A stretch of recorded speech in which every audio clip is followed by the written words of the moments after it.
O Putin gente, sei lá, eu não vou ficar falando, não é o tema do programa, mas eu não me identifico com o Putin, não, e nem com a linha dele, não dá, né, gente? Não, agora, gente. Aí a gente fala assim, então... Mas se eu tivesse que me esconder dos Estados Unidos, eu ia para claro, é outro papo, né? Né? É outro papo. E se eu fosse me esconder do Putin, eu acho que ia para os Estados Unidos também, gente. Não sei, cara. Aí tem. No Brasil é que eu não fico. Não, o Brasil não dá. O Brasil não dá. Ia para Islândia, sei lá, alguma coisa. Tem uma coisa assim. Islândia é pesado, é pesado. Mas é que a Islândia tá muito perto lá. Agora, o problema é que,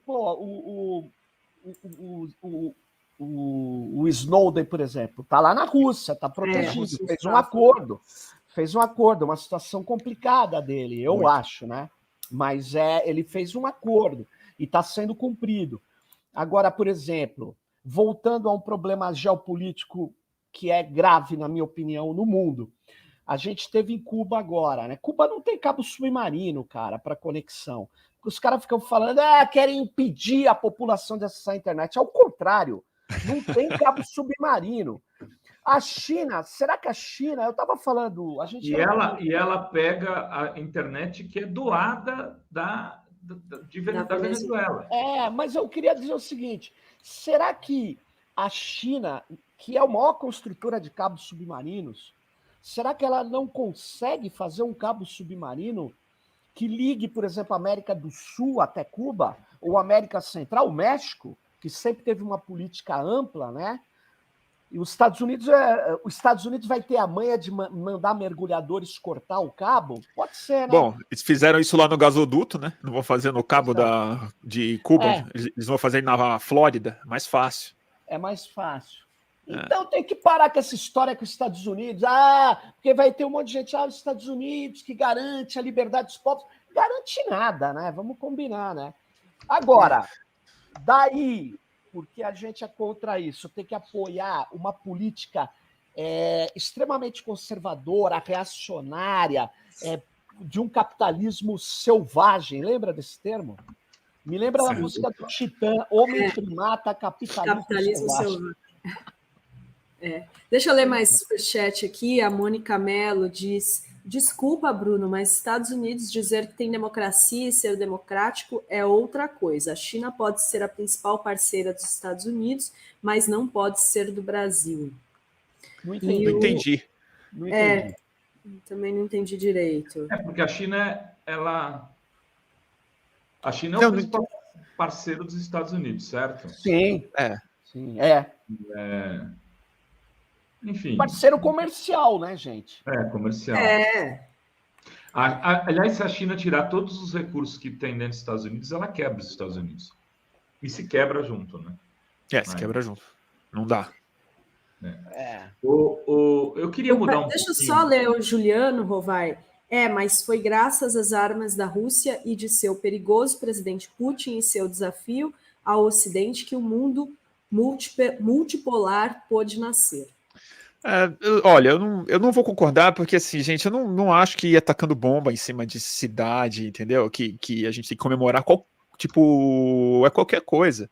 Eu sei do papel da OTAN, eu assim, nunca vou defender o papel americano, o vexame europeu, que é uma vergonha. O que a Europa está fazendo consigo mesma. O papelão que a Alemanha está fazendo é um negócio vexaminoso. Tomou uma sabotagem do exército norte-americano e segue alinhada, mandando arma para a Ucrânia. Eu não acho que o mundo multipolar, eu acho bom que ele nasça, mas eu não acho bom que ele nasça sob uma tensão nuclear. Não é o jeito desejável que isso aconteça.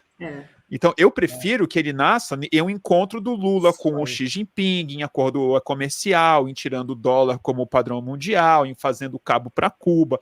Aí sim, eu vou comemorar.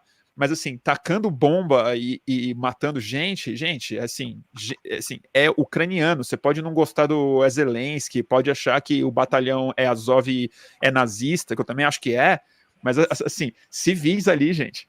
Civil, entendeu? Se a gente perde essa dimensão, A gente perde tudo, gente. Não dá para jogar bomba em cima de escola, de cidade. Deixa eu só fazer um comentário. Dois. Primeiro, o batalhão Azov não existe mais. Ele foi eliminado pelas forças russas. Aí você fala, isso aí não pode. Não, era uma guerra. Agora, a guerra eu concordo com o Bruno, a guerra é o nosso jeito de resolver os conflitos. Se for, gente, cara, eu fico pensando aqui, eu tô nesse apartamento, né? Eu me lembro, eu vi nas várias cidades da Ucrânia e outros lugares que tem guerra, na Palestina, tá? Na Palestina, o cara tá com uma casa aqui que ele comprou, cara, entra um míssil aqui, destrói tudo. Ele perde a vida dele, ele perde tudo. E ele não vai ganhar muita coisa. Então, eu queria dizer assim, o que os Estados Unidos fez na Síria, o que os Estados Unidos fez em vários lugares, inclusive em um país... vários países ali no norte da África que ele se meteu, no mundo inteiro, as guerras que ele promove, que a gente é contra, mas não é que a gente é contra porque a gente é a favor de uma guerra limpa. Não existe guerra limpa, gente. Não existe guerra limpa. Isso está em Clausewitz. Não tem guerra limpa. Vou fazer aqui uma ponderação impopular, mas... Impopular. Se resolver esse tipo de coisa, o mundo mudar, sair do império sem guerra? Tem na história algo parecido? Nem a mudança de moeda, Rovai. Nem a mudança de moeda. O padrão ouro-dólar... O padrão ouro mudou depois da Segunda Guerra. Não. Eu não estou defendendo, só estou dizendo assim, as rupturas históricas, em geral... São violentas. Elas são violentas, mas a gente tem, infelizmente, a gente está num mundo muito diferente do antes do mundo nuclear, né, gente? O problema é que o mundo, hoje em dia, não admite mais uma guerra aberta entre Estados Unidos, Rússia, China, Índia, essas coisas, assim. Aí a gente não está falando de um conflito indesejável, mas, assim, nessas horas a gente vai precisar inventar um novo tempo. A gente vai ter que fazer uma transição de algum jeito, porque assim, gente... Faltaram alguns países aí. Com essa saída. Faltaram vários. Israel, por exemplo. Os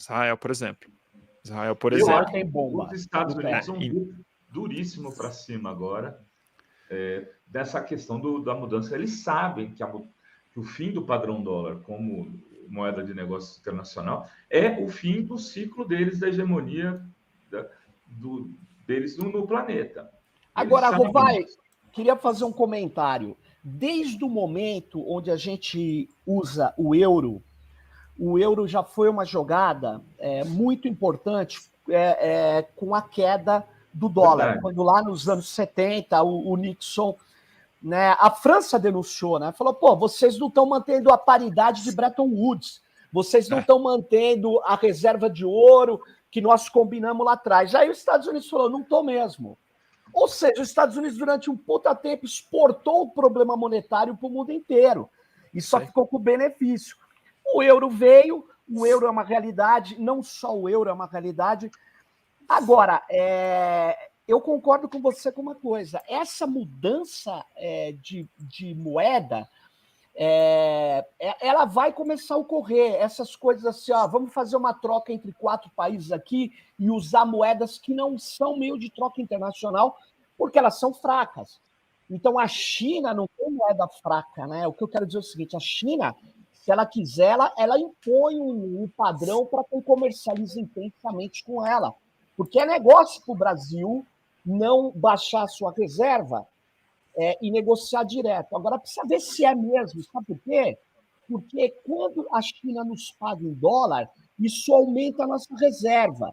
Então, tem vários cálculos que precisam fazer enquanto você não tem um outro meio de troca. Mas não sei se vai ter uma moeda internacional. Queria lembrar que o Keynes era contra isso, né? Uma moeda. A ideia não é ter uma moeda, não, Serginho. A ideia é ter usar as moedas locais, não é? Então, mas isso tem nome. O capital transnacional vai aceitar, porque não é nem o capital, não é nem os estados nacionais que vão definir muito isso. Você, quando faz transações, só para terminar, concluir, quando você faz transações, você faz com empresas no meio. Quando você vende commodity brasileira, tem a Benge lá que está vendendo. a soja, sei lá. Tem aqui a montadora X que está vendendo de lá para cá. Essas empresas vão aceitar as transações fora do dólar? Ontem era uma pergunta que um economista fazia lá no encontro no consulado da China, que eu tive. Ele falava, olha, isso é preciso ser discutido. Um cara da Unesp Marília, que ele tem dúvidas se essas grandes transnacionais vão aceitar fazer as negociações fora do padrão dólar. Mas deixa eu só falar uma outra visão. Não é só isso, porque quando você está vendendo soja, está vendendo produtos primários, eu coloquei um outro problema. Será que é vantagem a gente fazer com tipo um crédito, né? Um crédito com a China, porque já que a gente compra muita coisa da China, não passaria pelo dólar. Por que eu falo isso é vantagem? Porque isso vai afetar, vai dar uma queda na nossa reserva. A gente vai deixar de entrar dólar, porque a gente vai deixar de receber. É nisso que eu estou falando. Agora, por outro lado, o que vai definir a troca internacional já está sendo o mercado de câmbio. Era bom ter uma moeda regional como o euro. É bom ter uma moeda de países como... Não estou dizendo que é o BRICS, tá? Mas por que é bom? Porque, pensa bem, para a África do Sul, para nós não é negócio aceitar dinheiro da África do Sul. Sabe por quê?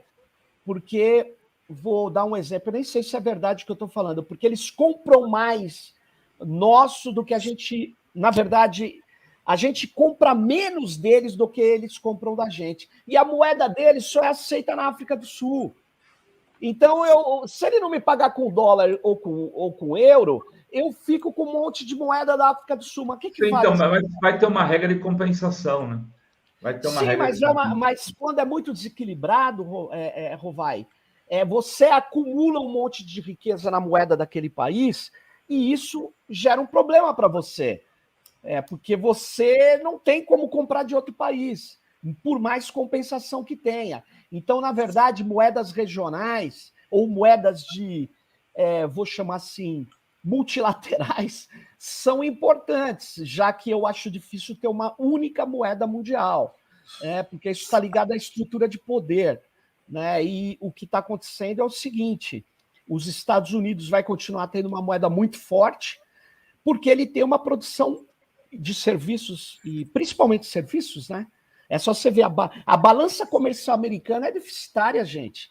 A balança superavitária é de serviço, é propriedade intelectual, é royalty, é envio de dinheiro que eles tiram do mundo, dos lucros das suas empresas.